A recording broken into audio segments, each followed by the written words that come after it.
Hello ladies and gentlemen, and welcome back to No Man's Land with me, cwattyeso here, Farming Simulator 19. At the end of the last video, I said we was going to do some mowing today, because obviously having recently removed some mods, I have lost all my lovely pile of bales of wonderful lovely hay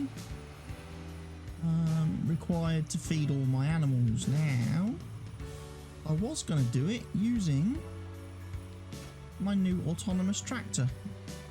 However, that's a bad idea because the autonomous tractor does not work with the guidance steering GPS mod. So,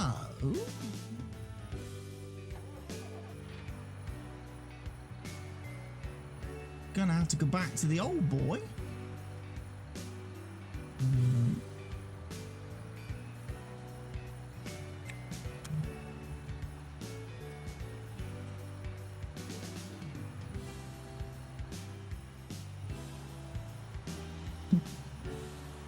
To go back to the old boy tractor. I'm gonna have to use this.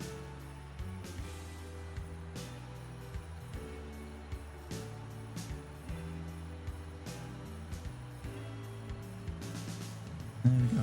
Always make it a little bit narrower. A little bit narrower.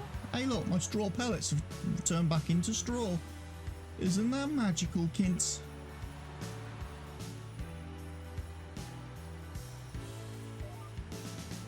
My mixing wagon, that's because I've removed straw harvest, which I think I've mentioned is a little bit bugged. Right, my first time. Whoa, steady on. Steady on, dude. You forgot to activate your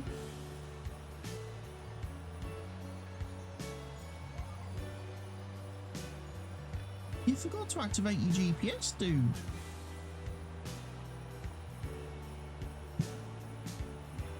You forgot to set your lines.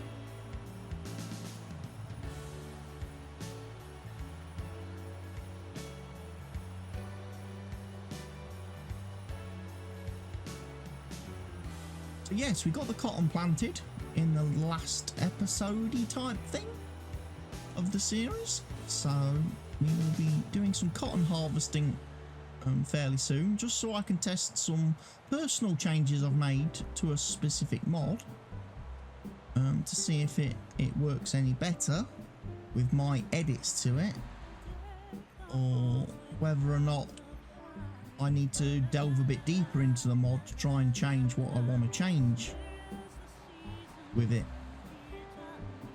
For anyone who's not used the new has not used the cotton pack mod that released on the ModHub not long ago, like the Brazilian cotton harvesting mod pack, which has a harvester, a cotton trailer, a standalone cotton bale press, and a separate trailer, a new cotton trailer.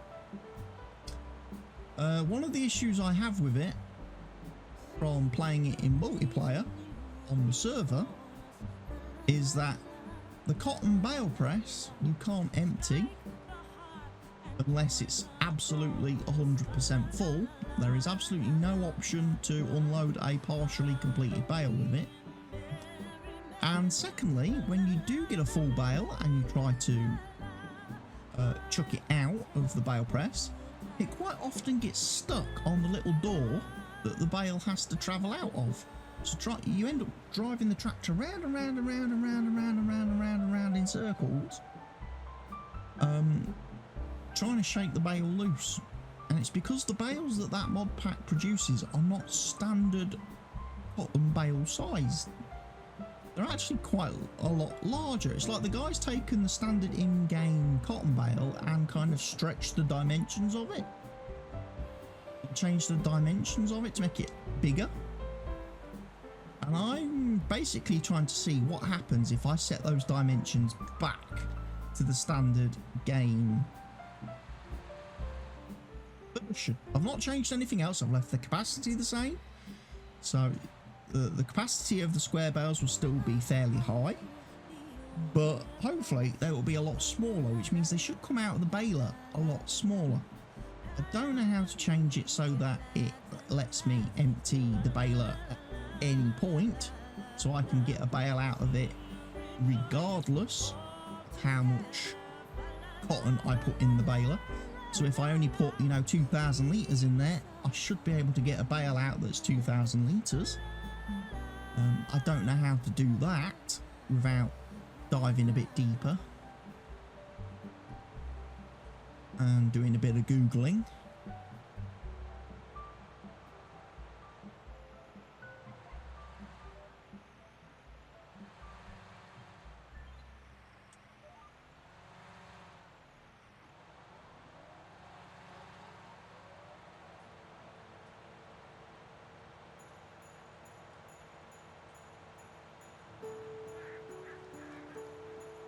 Yes, I'm getting some grass.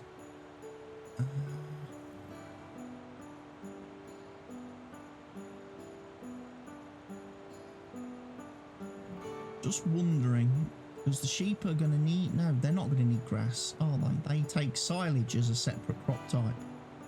Yes. They use grass or hay as their first primary food type. So, I do not need to leave any of these bales as being grass bales. I can pretty much mow all of this.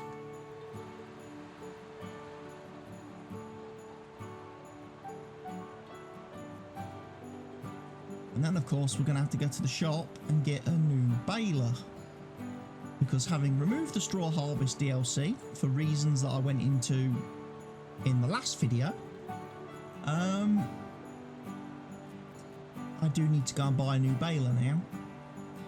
And that's one thing I didn't think when I removed the mod. I didn't think what I should have done, and again, this is me sometimes not practicing what I preach, which is, if you're ever going to remove a mod from a save, if it's a vehicle or piece of equipment, make sure you go into game first and sell it. Or if it's an object or a placeable or anything like that, sell it first in game, save, exit your game, then remove the mod. It's just a much more tidier and safer way of doing it, to make sure you don't get any random code being left behind in your save. I didn't do that. I just deleted the mod from my mod folder, which is why all my bales disappeared, as well as my equipment, why I didn't actually get the money for it. What I should have done was sold all the bales and sold the baler, then removed the mod. But, in my impatience, I didn't do that. But it does seem like I fixed the issues that I was having, because now my animal pen is telling me it requires straw, and my TMR mixer, my mixing wagon, is now full of straw and not straw pellets. So, hopefully, if we watch advance through hopefully the next couple of days whilst we're waiting for the cotton to grow, hopefully we'll get to a point where I see hopefully the straw go down within the horse pen, and then I will be required to get some straw, which is obviously quite bad, because I don't have any straw bales either, because they've disappeared too. Which means I may have to go to the store and buy some bales, because it's going to be a while before I get access to straw again. Because obviously I've got 2 fields planted with cotton right now, and yeah.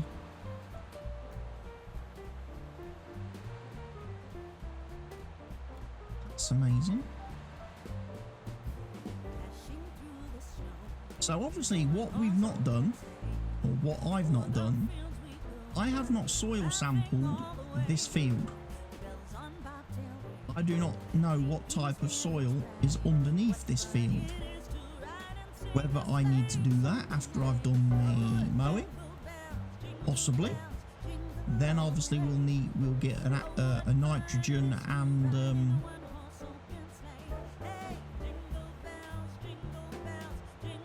pH information for the field, for the soil types underneath this field, and then hopefully we'll be able to see how precision farming affects grass as well. Players, I mean, obviously right now, again, if we look at yield information, I probably need to make sure grass is enabled on that screen. Then go to precision farming. Yeah, yield obviously is about 60%, maybe 65, depending on how good you are at telling the difference between one shade of orange and another. I'm probably not as good at telling the difference between those little shade boxes, but you know, I'm not colourblind, and I refuse to play in colourblind mode because it looks even freaking worse on that screen. I definitely can't tell the greys and blues apart.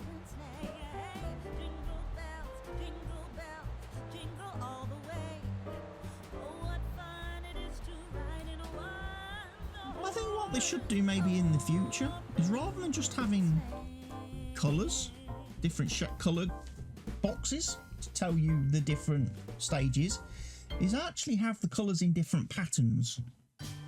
Maybe have different patterns as well, because people might be able to see the patterns even if they can't see the colours. And they can look at the mini-map and go, ah, yeah, I know what yield that is. That's only blah, blah, blah, blah, blah, blah, blah. And that's a scientific technical term, that is, blah, blah, blah, blah, blah, blah, blah. You have to do many years of study at college and university to be able to use that expression and that terminology and that phrase. Okay, kids, don't try it at home until you've been suitably certified by the blah blah blah blah blah blah blah organisation.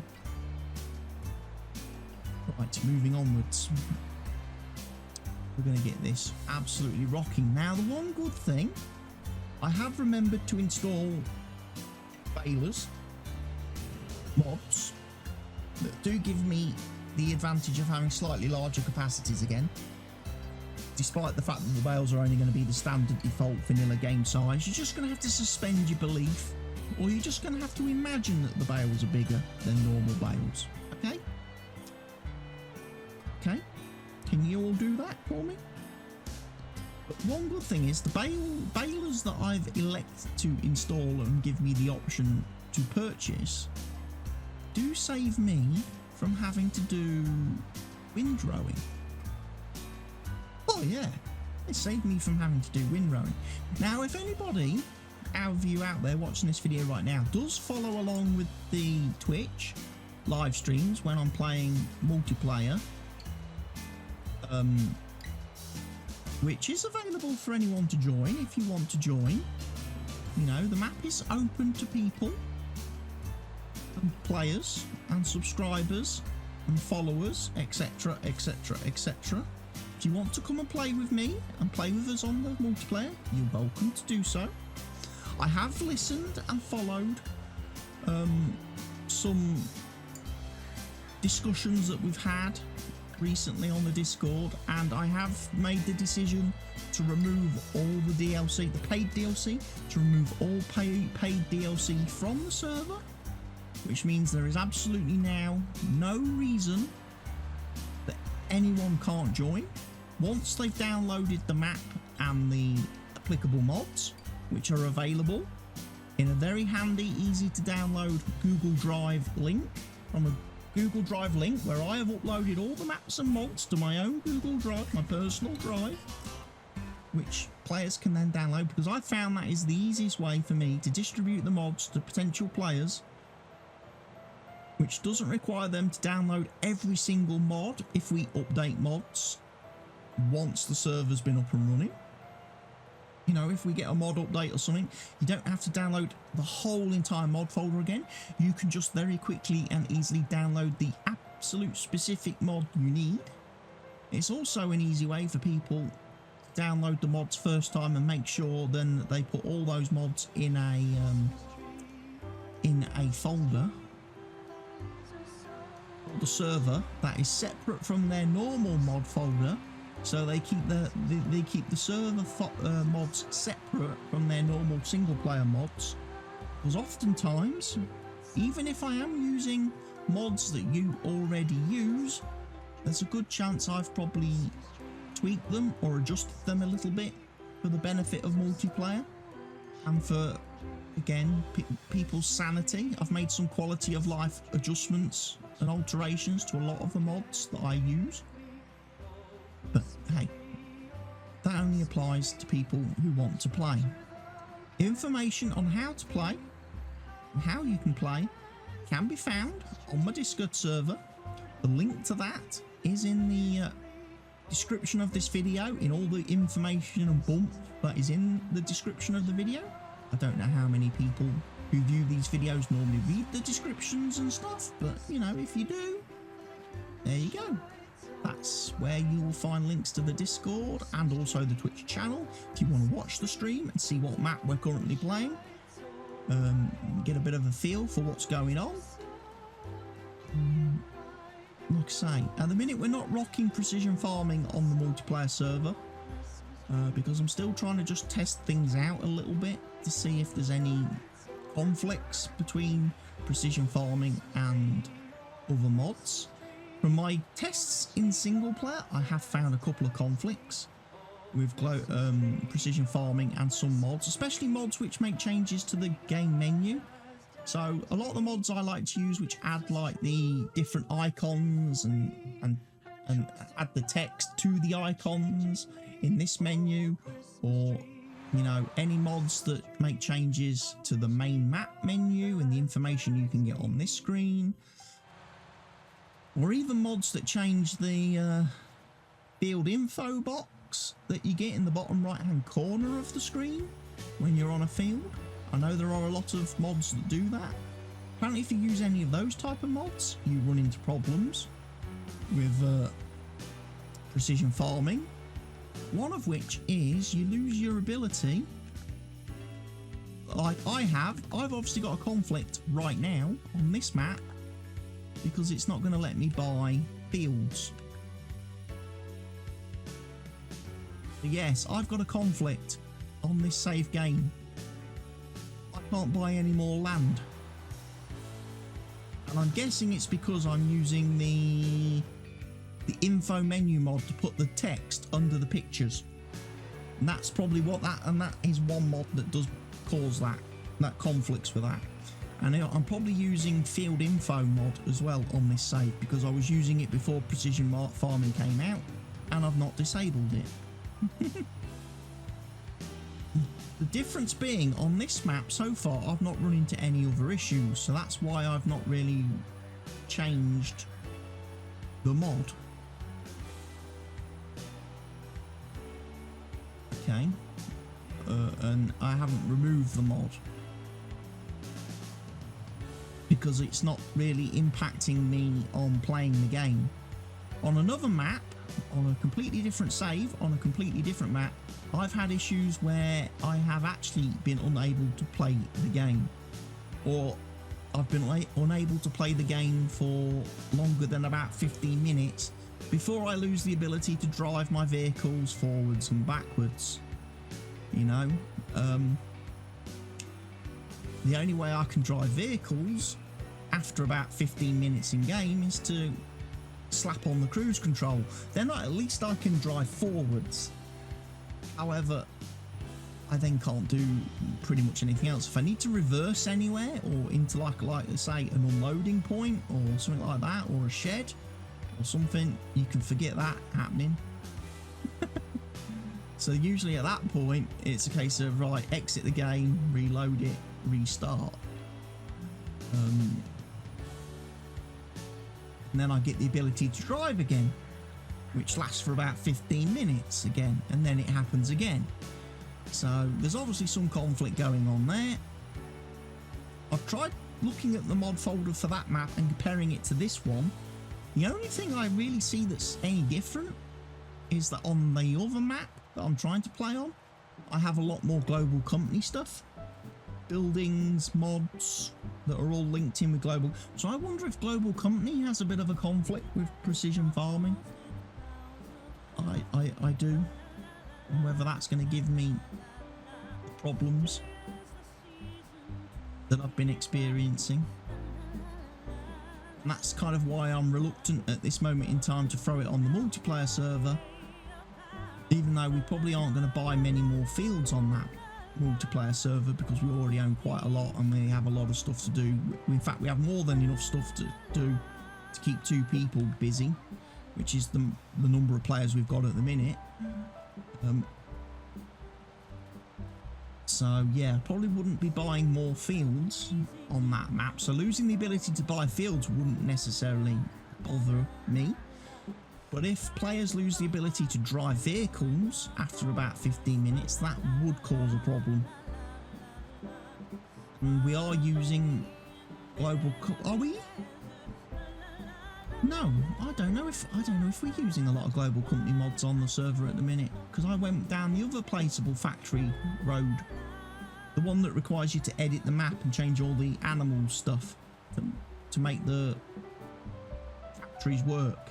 You know, those mods, the ones that people who don't read the manual, that just download mods from the ModHub willy-nilly and activate them on their game and then load the game without actually reading what they're downloading. And then these people then that wind up on the Steam forums or Giants forums complaining that they can't open the animal menu, they can't see the animal menu in game, they can't buy animals in game, and they don't know why. And it's because they've downloaded these factory mods that state very clearly in the description that they only work on certain maps currently on the ModHub, La Coronella and Old Farm Countryside, and I think maybe a map that's been released by Missy B. So I think there's 3 maps that support those placeable factory production mods now. Or if the user's prepared to follow the information file, the info within the mod, they can add support to whatever map they are going to be playing on themselves. If they edit it themselves, they can add support and make a map compatible with the buildings. But most people are not reading the manual. You know, RTFM people, RTFM. And then they're going to the forums complaining that, like I say, that these mods break their game. They can't open the animals, they can't buy animals. Well, not a fault. The mod author of the factories has clearly stated how the factories work and why they work, and why they're available to console players as well as PC players, compared to things like Global Company or the Fill Type Mover script stuff. And that's because these factories that basically they're basically animals. You shouldn't think of them as factories, you should think of them as animals, because that's what they are. They're coded into the animal husbandry system within the game. They behave like animals. They are purchased from the animal menu in the store, which should give you the big clue as to how they have been set up and how they function. So therefore, if you don't have the animal information in your map that these mods require, that's why you can't access the animal menu on your save or in your game. And it doesn't take a lot to, you know, edit a map to make it support factories, these production mods. You don't need to be any kind of expert in Giants Editor. You don't even need to have Giants Editor. All you need is the ability to open an XML file with any kind of text editor and be able to copy and paste from information from the info file provided by the factory's mods to the relevant files within your map. Save the XMLs, load up your game, and you will find the factories will now work on your map, providing you have followed the changes in the flipping help file provided by the author. And this is the bit that most people just are not reading. They're not doing it. They're not reading the description on the ModHub before they click download, and then they're not checking the mod after they've downloaded it to see what information the mod author provides in the way of manuals, help files, info files, etc.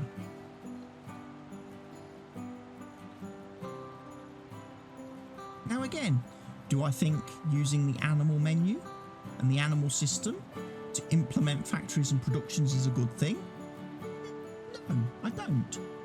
I know why the authors do it, because as I say, it's compatible with consoles and it works on consoles, despite the fact that console players will run into the issue of not being able to place a lot of animal pens on their maps, because they're going to be hard limited to only 10 animal pens, and each of those factory buildings counts as an animal pen.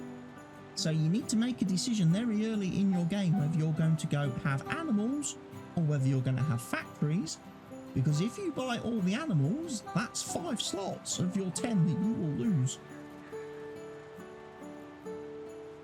So yes, I much prefer see factories and productions done with existing mods like Global Company or the fill type mover script, because at least then they don't require any changes to the map to work. They're compatible with every map, and also they don't impact the animals in any way, shape or form. So you're free to have as many animal pens then as you want and as you need in your save.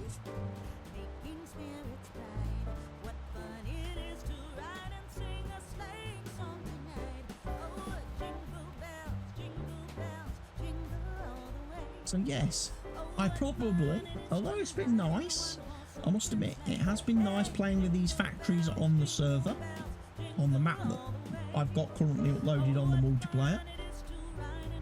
I probably wouldn't use them again after this. I know that's a bit weird, and people might be like, whoa, dude, what are you saying? And I'm just saying, I probably would never ever use them again, because I just think there's already a much greater number of standalone mods that don't require any additional work from the player. And like I say, if you're using Global Company, there's a massive number of factories, productions and stuff that are available that work with that work with any map, that don't require you to do any editing to the map. As long as you have the Global Company mod installed and active, you can download as many of those as you like, and it's not going to impact or affect your animals or how many animal pens you can place. And obviously there's a much wider choice available to the players, all different kind of factories that produce all different kinds of things that you can download and install, and I just prefer that. I also like the fact that with Global Company installed, you have access to all the factories on one handy little screen, which you access by obviously pressing Ctrl-G in your game, which brings up the Global Company menu. I have no factories currently installed, so you're not going to see anything on this screen.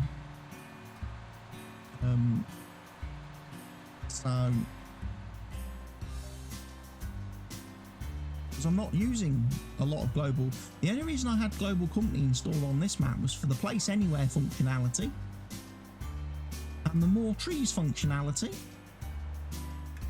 If I really went, you know, hardcore tree chopping man and needed to plant loads of trees, but as I've noticed with my existing kind of trees on the map,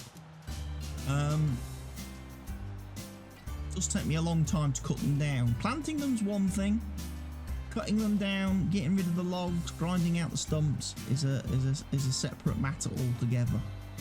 It's a separate dealing. which is kind of one of the reasons why I've gone back on what I said at the beginning of the series, that I wasn't going to do regular farming. I was going to be Mr. Lumberjack Man. I was going to buy stuff to supply the animals, and then I was going to make money from the animals and the trees.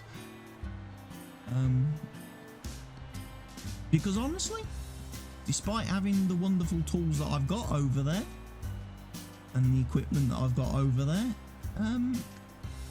just find dealing with logs and trees to be a bit of a pain in the arse. For lack of a better expression, I still find it to be a bit of a pain. Don't like the fact that when I'm trying to chop the logs up, the tree cutters are bouncing and jumping all over the place. I don't like it when I've loaded up the log trailer, that the log trailer tips all over the place. And if you go out, you steer too tightly or too sharply, the trailer flips over. I don't like the fact that when I'm trying to pick the logs up off the floor to put in the log trailer, that the front loader starts freaking out and flipping out and bouncing all over the place. Yeah. That's one thing that does need to be improved in the future. Massively, the physics when it comes to picking up objects on maps and interacting with objects on maps needs to be really refined, because it puts people like me off doing it if it's just going to give you crazy visuals, as well as frustrations in the fact that you go to pick up a pile of logs and they flipping explode all over the bloody surrounding area, and your tractor flips upside down, and then you have to faff about trying to get your tractor righted again. You have to go and get another tractor then to tip the tractor back over.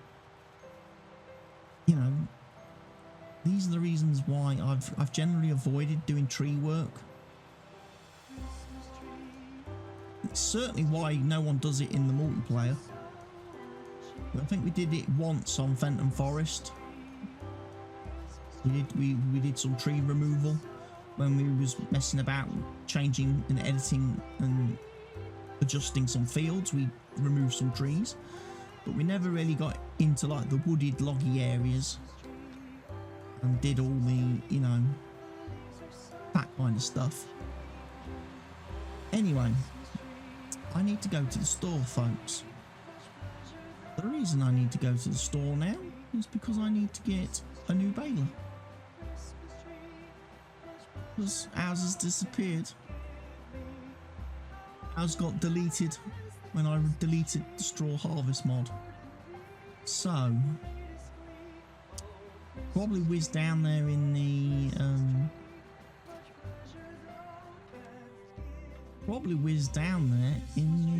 autonomous, because that's the one I'm probably going to use. The John Deere Electric, this says. Notice that this is called the John Deere Electric. When you look in the bottom right hand corner of the screen, it clearly says it takes diesel. It doesn't run on electric at all.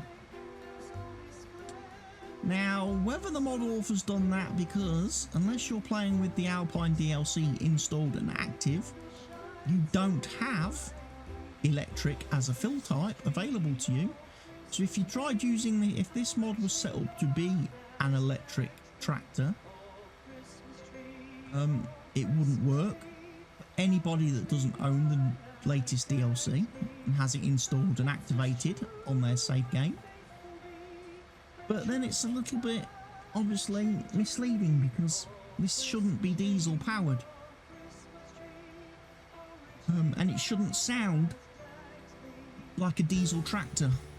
It's not true to life. So although visually it looks like the prototype machine that John Deere have been working on and have been trialling and testing and have been showing off to the world, their autonomous driverless tractor, it's not fully accurate in the sense that it's actually using a diesel engine, despite what it tells you in the store and what it tells you when you first jump into it. It's definitely not electric. And again, someone who's had a look at the config file and a bit of a browse through the XML on this machine just to see what kind of power it has. Although it's rated obviously at 500 horsepower in the store menu, generally speaking, what I find when I look at mods and look at especially tractors is that despite, I mean, the horsepower, what the horsepower of these machines is, that is just a field at the top of the XML that the mod author types in. So he goes in there and there's a section that says horsepower and he types in there 500 for 500 horsepower. The game automatically converts that then to kilowatts, which is obviously 368 on this particular autonomous vehicle. But that's all it is. It's just a text field. Changing that value does not have any impact on the actual power the tractor has. It's just purely, so when you look at the menu, it says 500 horsepower. To actually change the power that a vehicle or a tractor has, or any vehicle, you have to change the engine config. And you have to change the torque scale. And generally what I find a lot of times with a lot of mods is the horsepower value that the mod author has stated the vehicle has does not match with the actual horsepower that the engine config and torque scale says the vehicle has. Okay, many times, and I say that many times,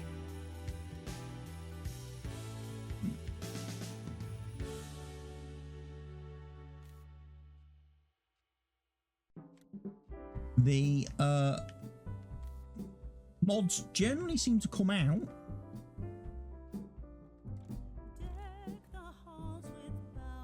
narrow tyres, wide tyres, narrow jewels. I go narrow jewels. I can have it without the windrower, or I can have it with the windrower. For the benefit of today's experiment, I'm going to have it with the windrower.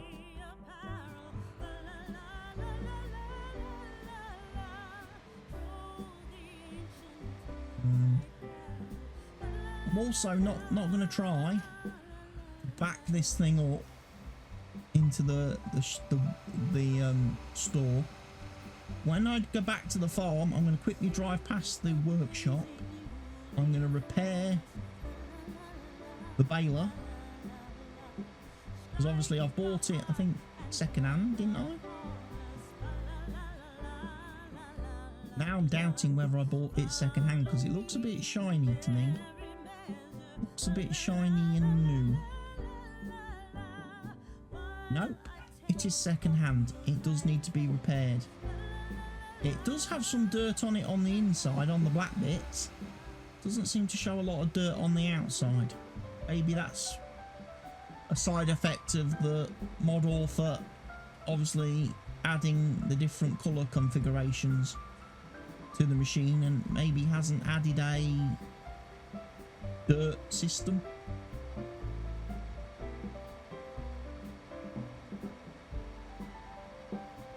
But look at that bad boy.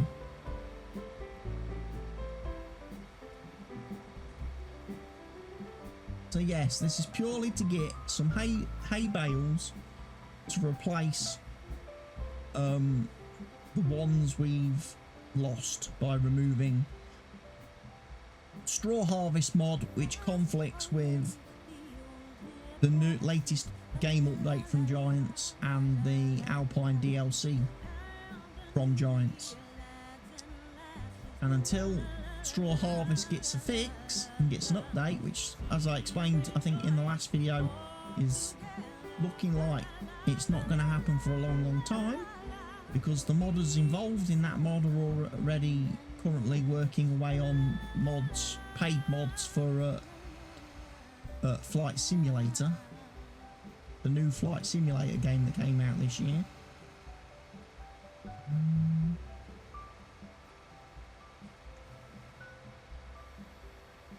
Yes, if we open up our windrower,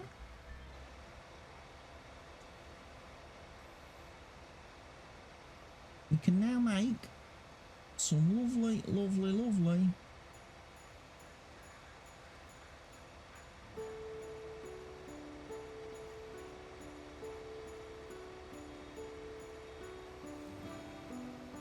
that stopped me instantly.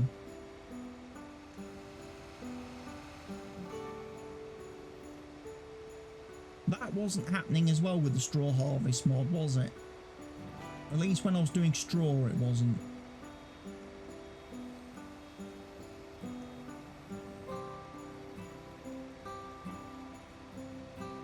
So as you can see, I can definitely make round bales nice and easily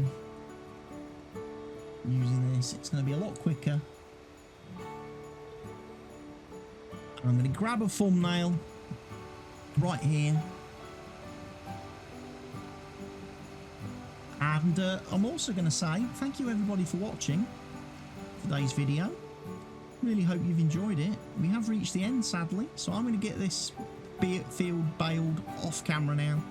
When I bring you back, I'll have also slept through the night. We'll have a new day. Possibly I might advance a couple of days, I don't know. I would like to get to the cotton harvest fairly quickly. Be able to test that out with the new mod and new mods. So yeah, hope you've enjoyed today's video, everybody. If you have, please go ahead, click that like button.